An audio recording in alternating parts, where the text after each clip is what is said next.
আসসালামু আলাইকুম ফ্রেন্ডস, আশা করছি আপনারা সবাই ভালো আছেন, আমিও ভালো আছি। তো চলে এসেছি আবার একটা নতুন দিন নিয়ে। তো আজকে একদম সকাল সকাল উঠে পড়েছিলাম, কারণ 7টার সময় মেয়ের টিউশন ছিল, স্যার চলে এসছেন। আর উঠে নিয়ে আমি সব ঘরদোর সব ঝাড় দিয়ে দিয়েছি, দিয়ে মেয়েকে আমমুড়ি দিয়েছি আজকে খেতে। আমমুড়ি খেয়ে মেয়ে পড়তে বসে গেছে। আর এখন কর্তামশাই ফ্রেশ হচ্ছেন, কারণ কর্তামশাইয়ের আজকে আছে মার্কেট যাবেন। তো যাই, কর্তামশাইয়ের জন্য টিফিন করি, দেখি কি খাবে। যদি আটার চিতাই খাই তো চিতাই করব। আর আমি ওষুধ খাইনি, বারবার আর বলছি না, কি করব, অভ্যেস একরকম আমার ওটা। তো তো যাই, আগে আমি ওষুধগুলো খেয়ে নিই, তারপর দিয়ে টিফিন তৈরি করব। তারপর আজকে রান্না কি হচ্ছে দেখা যাক। তবে আজকে আমের চাটনি হবে, আম কেটে রেখেছি।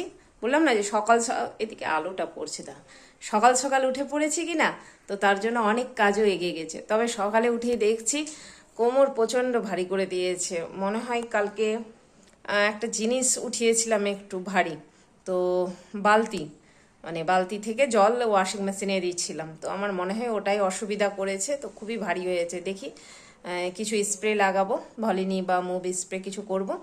যদি না কমে তাহলে ব্যথার ওষুধ খেতে হবে বোধহয়। কিন্তু ভালো, একদম ভারী হয়ে আছে। প্রথমে বুঝতে পারিনি, কিন্তু তারপর ঝাড়ঝাঁটা দেওয়ার পর থেকেই দেখছি আরও বেশি হয়ে গেল জিনিসটা। তো কর্তামশাইকে বললাম, তো বললো যে আগে দেখো স্প্রেগুলো লাগিয়ে, যদি না কমে তাহলে ওষুধ দেবো। তো যাই, আমি চটাচট আগে কি বলে যে টিফিনটা তৈরি করি, নাহলে কর্তামশাইয়ের আবার দেরি হয়ে যেতে পারে, তাই না? আর স্যার এসছে, স্যারকেও চা করে দিই। আমি রান্নাঘরে ঢুকে গেছি, আর এখন আমার রান্না বসে গেছে। এই যে ভাতও হয়ে আসলো, আর এখানে বসিয়েছি আমের টক। আর এখানে আছে আমাদের সবার প্রিয় লাউ দিয়ে ডাল সেদ্ধ হবে। আর এই যে আলু পটল ডাঁটা কেটে রেখেছি, এটা দিয়ে কষা কষা করে একটা তরকারি করব। আসলে ঢুকে পড়লাম রান্নাঘরে, কর্তামশাই বললো যে একটু দেরি হবে টিফিন খেতে, কি ইমার্জেন্সি ফোন ঢুকেছে, তার জন্য বাইরে গেল। আর বাইরে গেল তো বললো ওদিক থেকে বাজারে ঢুকবো, তো ঢুকেছিল বাজারে, তো বাজারে মাছ পেলো না, তার জন্য বললো যে আজকেও নিরামিষ করে নাও, কালকে দেখা যাবে, আমি একটু কাজে বেরোচ্ছি। তো দিয়ে কর্তামশাই কাজে গেছে, আসুক তারপর টিফিনটা তৈরি করব। আর এগুলো করে নিয়ে আমি চটাচট। আজকে খুব কষ্ট হচ্ছে বন্ধুরা, সত্যি বলছি, কোমর এত ব্যথা করছে, বুড়ি হয়ে গেলাম তাড়াতাড়ি। মেয়ের বিয়ে দিলাম না, তার আগেই দেখছেন তো বুড়ি হয়ে গেলাম, কেমনি হবে বলেন তো। কর্তামশাই চলে এসছে, তো আমি টিফিনটা করে দিই। এই যে আটাটা গুলে নিলাম, চালের আটা আছে, এটা একদম পাতলা করে ভালোভাবে লবণ দিয়ে ঠান্ডা জল দিয়ে গুলে এরকম ভালোভাবে ফেট করতে হবে। এই যে ফেট করা হয়ে গেল আমার। আর এদিকে আলু পটলের তরকারিটা চলছে আমার, কষছি। এটা আলু পটলের তরকারিটা কষাই করব, আলু পটল আর ডাঁটা দিয়ে দিয়েছি একটু। এই যে আমার কড়াইটা শুধু নড়েই যায়। আর ওদিকে আমি তাওয়াটা বসিয়ে দিয়েছি, গরম হোক, একদম ফুল হিট হবে, কোনো একটুকু যেন না থাকে, ফুল একদম হিট করতে হবে, না হলে ভালো হবে না। তো হিট হোক ততক্ষণে। এই যে আমার ফ্রাই প্যান একদম ফুল গরম হয়ে গেছে, দেখতেই পাচ্ছেন ধোঁয়া উঠছে।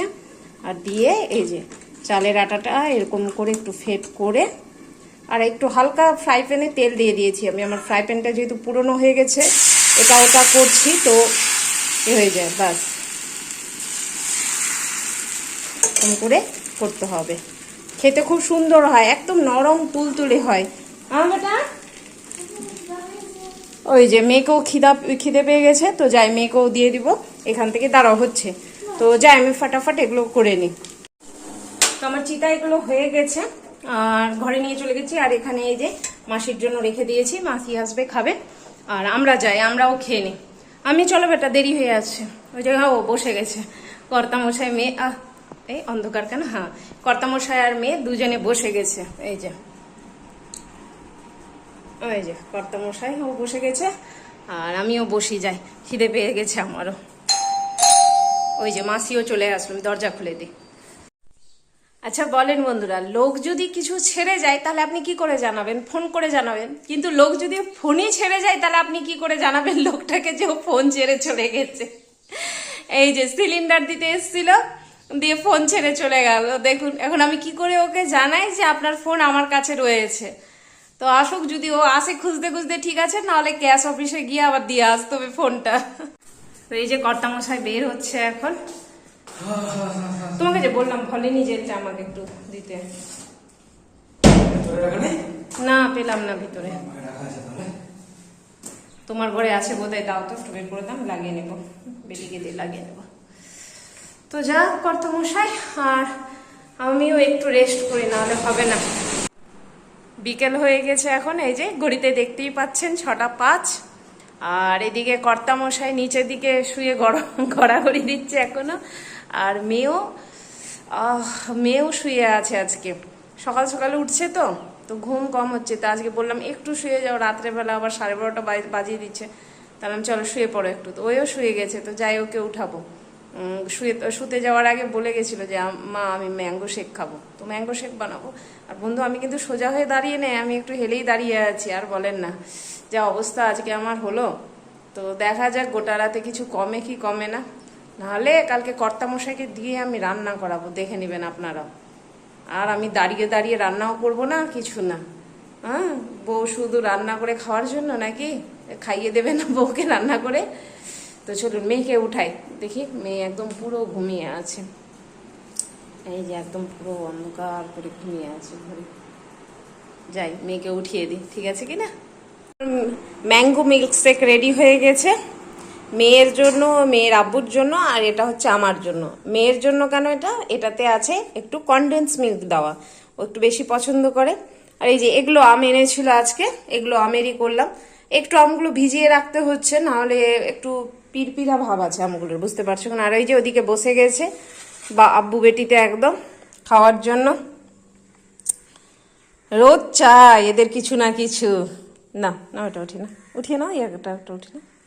হ্যাঁ, তুমি থালাটা ধরো, আমি নিজে বসছি। তো বসি বন্ধুরা খেতে, আমিও আস্তে সুস্তে বসি, ধরে ধরে বসতে হচ্ছে।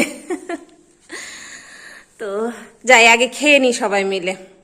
এই যে গ্লাস খালি, বুঝতেই পারছেন বন্ধুরা কিরকম সব চেটে চুটে খেয়েছে একদম। তো যাই বাসনগুলো আছে ধুয়ে নি, আর যা আছে তরকারিগুলো সব গরম করে নি, নাহলে আবার খারাপ হয়ে যেতে পারে। তো চলুন আগে সব গরম করে নি। এই যে আমার ডাল গরম হয়ে গেছে, ডাল গরম হয়ে গেল, দুধ গরম হয়ে গেল, এগুলো রেখে দিই। আর আজকে রাত্রেবেলা রান্না থেকে মুক্তি। কেন মুক্তি? কেন যে আজকে ভাত করতে হবে না। দিনে যে ভাত করেছিলাম কি না, তো ভাত অনেকটাই পরিমাণ থেকে গেছে। আর কর্তামশাই বলছে রাত্রে আজকে ভাত খাবে না। আমি আর কর্তামশাই দুজনে মাঝে মাঝেই ভাত গ্যাপ দিই, একটু ভয় লাগে আসলে, বয়স হচ্ছে এখন, তাই না? একটু তো চেক করে চলতেই হবে। তো তার জন্য আজকে ভাত খাবো না, যেটা আছে সেটা মেয়ের একদম ভালোভাবেই হয়ে যাবে, একটু বেঁচেই যাবে। আর মাঝে মাঝে এরকম ফাঁকিবাজি করতে ভালোই লাগে, ঠিক কিনা বলেন বন্ধুরা? রোজ রোজ কি পড়া করতে ভাল লাগে? মাঝে মাঝে ফাঁকিবাজি দিতেও ভাল লাগে। তো এই হচ্ছে ব্যাপার। আর ওদিকে মেয়ে বসলো একটু পড়তে, পড়তে বসলো বলতে পড়া ধরতে হবে, বলছে মা আসো পড়া ধরতে হবে, কারণ মঙ্গলবার থেকে ওদের পরীক্ষা। আসলে বাচ্চাদের পরীক্ষা থাকলে মাদেরই যত চিন্তা বেড়ে যায়। চিন্তার কিছু নাই, তবু চিন্তা লেগেই যায় মাদের। এটা মাদের অভ্যেস, কি করবেন বলেন বন্ধুরা? আপনাদের সাথে হয় না এরকম? হয় কি না জানাবেন তো কমেন্টসে। তো চলুন আমি যাই, মেয়ের কাছে গিয়ে বসি একটু। দেখে বুঝতেই পারছেন বন্ধুরা যে অ্যালার্ম দিয়ে বসে আছি, মানে কতটা আমার কষ্ট হচ্ছে। এর কর্তামশাই গেছিল বাইরে, বললাম খিদে লেগেছে, দেখা যাক কর্তামশাই কিছু আনলো কি আনলো না। যদি না আনে না, আজকে আমি সত্যি বলছি আজকে ঝগড়া করব। কই গো, শুনছো? দাঁড়ান ডাকি। কই আসলো? কি আনলে খাওয়ার? খাওয়ার তো কই কিছু পেলাম। কি কিছু পেলাম না তো। কি চা চলে কি সব দোকানপত্র উঠে চলে গেছে নাকি বিদেশে চলে গেছে? হ্যাঁ, আমি যে বললাম খিদা লেগেছে, তো কই কিছু আনলে তুমি আমার জন্য? কালকে খাওয়ার মন করেছে আমার আজকে, আমি খাবো কালকে। এনে দিচ্ছি। এখন এনে দেবে তুমি আমাকে? তুমি কি বুঝাতে চাইছো আমার বন্ধুদেরকে? টাটা টাটা, তোমার বন্ধুদেরকে টাটা দিই। চলে আসবে কালকে স্পেশাল খাবার। ভুলে গেলাম গো। এরকম পাবলিক যদি মানুষের কপালে জুটে না, না খেয়ে থাকতে হবে মানুষকে, ঠিক আছে কিনা? এইসব পাবলিকের জ্বালাতে কোনোদিন বাড়ি ছাড়া হতে হবে আমাকে, আমি বুঝতে পারছি। পেটে লেগেছে খিদা, কোমরে আছে ব্যথা, মাথা আর কি ঠিক থাকে বলেন তো বন্ধুরা, মাথা ঠিক থাকবে? আজ দেখেন আজ না খাইয়ে রাখবো। মেয়েও হাসছে, ওই মেয়েও হাসছে। কালকে শিওর শিওর। দেখি এখন কি করা যায়, ঝগড়া হবেই একটা বন্ধুরা, আপনারা যে বলেন যে না, সত্যি বলছি আজকে একটা ঝগড়া হবে একেবারে। তো চলুন আজকের দিনটা আমি এখানেই শেষ করছি, দেখা হচ্ছে আগামীকাল আবার একটা নতুন ব্লগের সাথে।